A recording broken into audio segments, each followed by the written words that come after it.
ka rin. Wika! Pilipino! Wika! Pilipino! Wika! Pilipino! Wika! Pilipino! Wika! Pilipino! Wika! Pilipino sa pagbansa sa Malaysia! Lipat! Pinagwete! Bawat buhay, masaya, malungkot, magulo! Makulay ay nakalibag sa pahay na nakapitayan.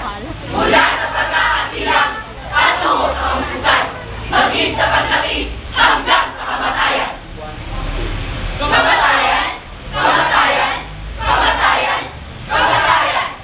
Isa-isa ng buhay ng mga nakilang tao sa ligid ng mga o ng mga Doktor, abogado, mangingistat, bangkutubig.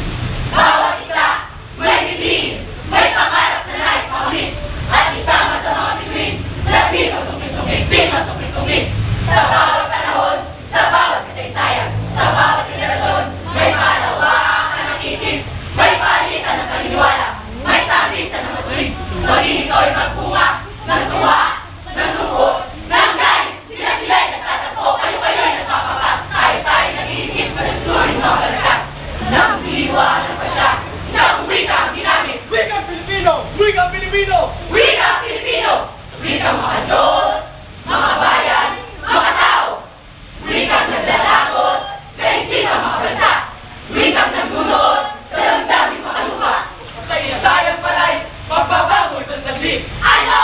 Ha?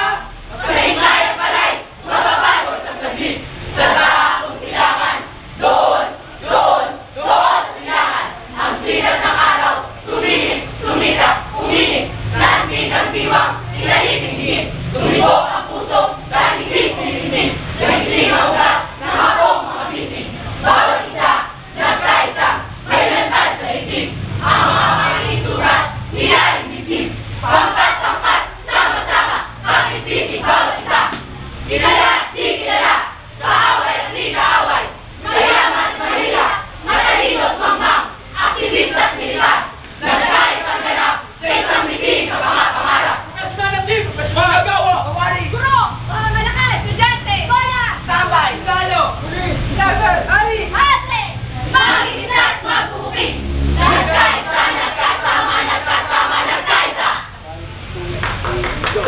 Ang wikang ginamit, wikang Pilipino, wika ng paglaya sa lahat ng tao, wika ng pagkakaisa, kabayan at tayo, wika ng pagkakaroon ng lahat ng tao. Wikang Pilipino sa pagbansa, pagkakaisa, di ba? Sino parte?